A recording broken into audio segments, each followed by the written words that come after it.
Good evening. Welcome to California Today. I'm Ling Zhang. Here is a preview of some of today's stories. Southern California locals left flowers in front of the bishop's home where he was murdered. They said he was a heartwarming and a compassionate man.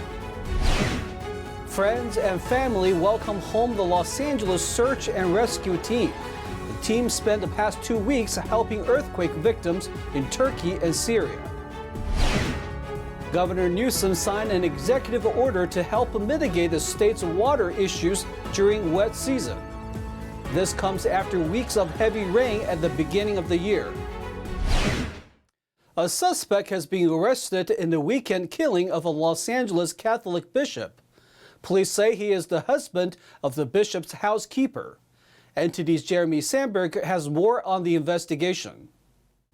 A SWAT team arrested 65-year-old Carlos Medina at his home in Torrance, California on Monday.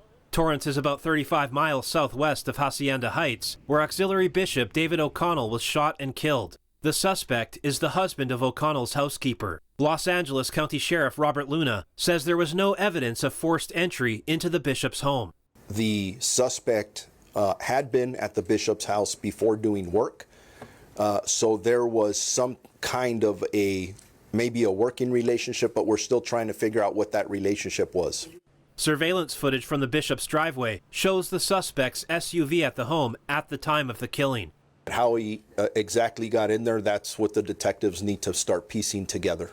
Luna says detectives discovered 2 firearms during a search of the suspect's home. Ballistic tests are pending and have yet to link the guns to the murder. Authorities say a caller tipped them off that the suspect was acting irrationally and had made comments about the bishop owing him money. Sheriff Luna says he cannot confirm that claim and that detectives still need to validate if it's true. He added that the housekeeper is cooperating with the investigation and that the motive in the killing remains unknown. Jeremy Sandberg, NTD News. Our team in Los Angeles heard from some of the people who knew the bishop. They left the flowers and recalled his heartwarming personality. Locals left flowers and set up a makeshift memorial in front of Bishop David O'Connell's home in Hacienda Heights. Jackie Moreno was one of them. She met the bishop through local events and attended his bishop ordination in 2015. He's a very heartwarming, loving, compassionate man with strong devotions to our Blessed Mother. He helped a lot in the communities and, ministering, and had a passion for, the immigrants and being very pro-life. Others also remember him for his kindness. Because he was an archbishop, very charitable to immigrants. He helps immigrants a lot. That's what hurts the most. Moreno was at work at the Archdiocese when she was emailed about the news. My heart is just broken. I had to come here, just to be where his last breath was taken. I'm still amazed and astonished that this has happened. It's such a tragedy. Our church has lost a really, really great man. She says she is not aware of anyone who may have conflicts or grudges against the bishop. A SWAT team arrested 65-year-old Carlos Medina at his home in Torrance, California on Monday. He is the husband of the bishop's housekeeper. A caller told authorities that Medina was acting irrationally and had made comments about O'Connell, quote, owing him money. The public hopes to bring him to justice. That we get all the evidence so that there's no mistakes. He doesn't get out, of prison, that they just do all the research, all the extensive research and investigation. The motive for the homicide is unclear and still under investigation. In the early hours of this morning, the Los Angeles County Fire Department search and rescue team was welcomed back home. NTD's Jackie Reels spoke with the team to hear their perspective on the devastation of the earthquake has caused. The Los Angeles County Fire Department's Urban Search and Rescue Team of more than 200 people, along with 12 canines, are returning home after a 14-day deployment to Turkey following the earthquake that rocked that country and Syria. Family, friends, fellow firefighters welcomed the team home in the early hours on Tuesday. As a team, You tirelessly worked from the moment you landed to the minute you left to conduct more than 6,000 building assessments, to look for signs of life, and to carefully assess homes, hospitals, and other critical buildings. The aftermath of the earthquakes in both Turkey and Syria have been devastating for both countries, with thousands of deaths and misplaced families. When we first arrived, the devastation from the earthquakes was unexpected. Didn't really know what to expect when we were arriving. A lot of what we saw was large multi-story apartment complexes that kind of just came down pancake style, floor. So what once was a 7-8 story apartment complex was now only about 30 feet high from the ground level. One member, John Paul Hilsabeck, described how the building structures allow people to survive under the rubble. Those people were extremely lucky in that the way that the buildings collapsed, it created like tombs around them, and that's how they were able to stay warm and still stay alive.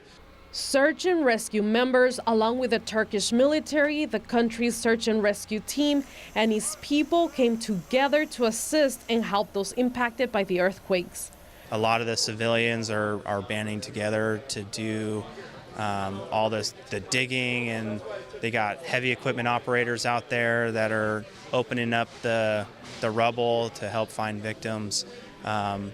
So that was amazing to see. Because they're so tough and used to this kind of weather, and it's just I was kind of in awe of the people myself. Other members in attendance were the Turkish Consul General of Los Angeles and members from the Turkish community who came to personally thank the team. I cannot explain how grateful we are. From thousands of miles away from my own country, you came to help. This is something we will never forget. The search and rescue team consisted of firefighters, paramedics, physicians, and structural engineers, along with incredible canines who search for people trapped under the rubble. Jackie Rios, NTD News, Pacoima, California. California experienced its wettest 3 weeks, with most of the water ending up in the ocean. Governor Newsom has signed an executive order to mitigate the water issue during a wet season. On February 13th, Governor Gavin Newsom signed an executive order with the intention to protect the California water from climate-driven extremes in weather. This comes as the state experienced its wettest 3-week period. According to Fox Forecast Center, an estimated 32 trillion gallons of rainwater fell since last December. Most ended up flowing into the ocean. Data from the U.S. Geological Survey showed that if the water was captured and stored in reservoirs, it would have supplied the state's agricultural, industrial, and residential areas for at least a decade. This led to criticism from bipartisan California legislators and farmers over the state's lack of water management. No new dams or reservoirs have been built since 1979. While Newsom has advocated for the completion of a proposed project called Sites Reservoir, it has been stalled by environmentalists for another 3 years. Newsom issued the order with the intent to help expand the state's capacity to capture storm runoff during wet years. It gives the State Water Board the ability to maximize water supplies from the Delta while protecting the environment. Governor Newsom and state lawmakers have committed to $8.6 billion to build water resilience over the last 2 budget cycles. Newsom also proposed an additional $202 million for flood protection and $125 million for drought-related actions. We are going to take a short break, but here's a look at what we got for you when we come back. The Port of Los Angeles reported a decline in the number of shipping containers processed. The port director says there are 3 main reasons. A new report found that Hollywood, the world's film capital, saw a decline in film production last year. But the same report noted that short film and documentaries are on the rise. And a Southern California couple is trying to help boost the morale of Border Patrol and other law enforcement personnel. They're doing this with simple acts of kindness. That and more on California Today.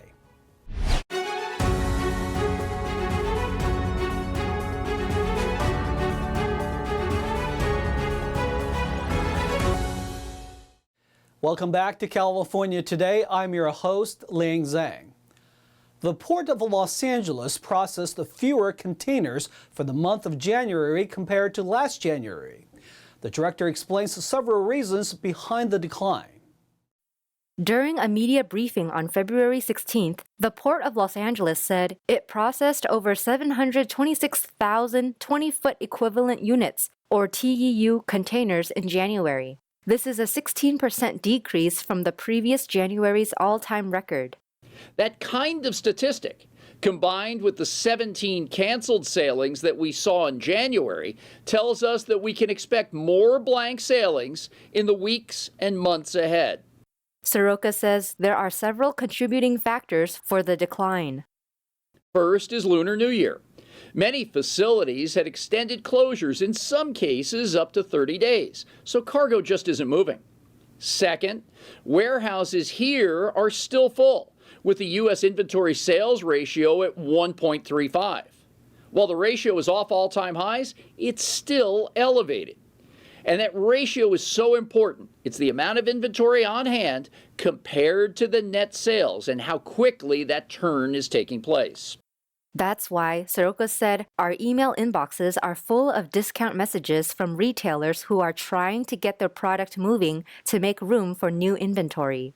The third factor is interest rates. Soroka said inflation is high at 6.4%, and there's economic uncertainty. According to a new report, film production has declined for the city of Los Angeles. The report shows that in 2022, commercial, television, and feature films production all fared poorly in the city. Film LA, which provides on-location film permits in Los Angeles, has recently released its latest data for 2022.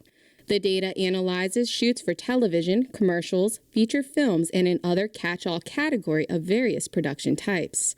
In general, 2022 compared to 2021 fared poorly across the board except for the other category. This includes still photography, student and short films, music and industrial videos, and documentaries, which were up about 23%. Commercial shoots declined the most and showed a nearly 23% decrease. Feature films and television, which is the sector's largest category, followed with a 10% decline. The report also shows all categories in 2022 were down regarding their 5-year averages with the exception of television production. Most notably, commercials and feature films both were down 24% when averaging yearly stats from 2018 through 2022. David Michael Latt, co-founder of the independent film studio The Asylum, which produces the popular Sharknado film series, says it is more cost-effective to shoot in other states with more competitive tax incentives. He says, quote, "You have New Mexico and Arizona, then Georgia has taken away so much from Los Angeles because it's more cost-effective to shoot there. Not that you pay people less, but you get money back from those states in a more significant way." Latt also says that California's incentives mostly benefit big shows and production companies like Disney and Nickelodeon. In the most recent budget proposed by California Governor Gavin Newsom, $330 million would again be set aside for such incentives each year, starting in the 2025 through 2026 fiscal year through the 2030 through 2031 fiscal year. Earlier this month, a California movie producer was sentenced in a New York court for conspiring to operate a prostitution business. The U.S. District Judge gave the producer the maximum sentence allowed. U.S. District Judge John P. Cronin for the Southern District of New York imposed the sentence in a Manhattan court last week. Back in September, Jordan had pleaded guilty to one count of conspiracy to violate the Mann Act. Jordan is accused of operating a high-end prostitution service from 2010 to 2017 and purporting the business by creating an event planning company and using his own movie production company. Prior to 2010, prosecutors said that Jordan had been serving an 8-year prison sentence in Cuba for sex crimes and began operating the prostitution business immediately upon his release and return to the United States. According to a press release, U.S. Attorney Damian Williams says, quote, For years, the defendant operated and profited from an extensive prostitution business that catered to wealthy men and was predicated on the exploitation of young women. Williams says the Department of Justice is committed to prosecuting perpetrators that are involved with sex crimes. David Lamb, NTD News, California. A Southern California couple is trying to lessen the load that Border Patrol and other law enforcement personnel face while on the job. They're doing this with simple acts of kindness. Let's take a look. Diane Langen is a life coach by profession. She's also the co-founder of a nonprofit organization called Morale Boosters. They're working to encourage and support law enforcement around the country. So our goal is to let them know that there are citizens who care, who understand that their job is not easy, especially right now. The organization first started out with the mission to offset hate directed toward police officers. Lately, their focus has been on Border Patrol agents. Many are feeling overworked due to a record number of illegal crossings. For local law enforcement departments, their city government doesn't always back them up. And for the border, the federal government isn't letting them do their actual job.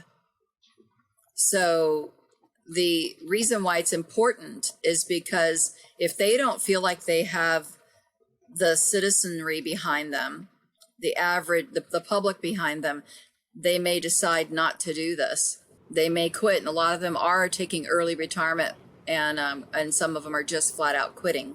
By giving them Bibles, free lunches, and even snow cone machines, or even just the smallest things like snacks or ink pens, Langen is trying to make a difference. We've actually had some of the agents and officers tell us, you have no idea how much this means to us right now. And that's the type of experience that fuels us.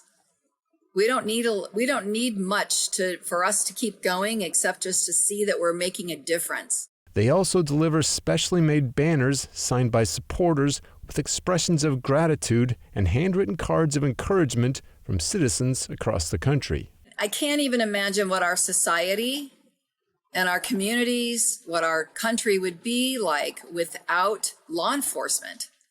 And these are human beings that are married, they have children, they have lives, they serve in their community lots of times, and they're going to work, putting themselves in danger to protect us. So our goal is just to continually let law enforcement officers, local departments, as well as the Border Patrol stations along the border, to let them know continually we care, for them to reach out to us when they have something that they need, including prayer. They've now served over 40 Border Patrol stations and dozens of police stations.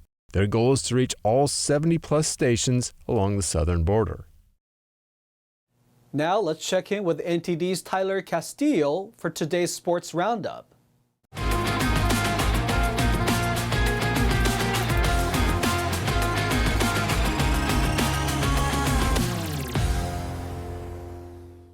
Welcome, I'm Tyler Castillo and I'm taking you through the California Today Sports Roundup.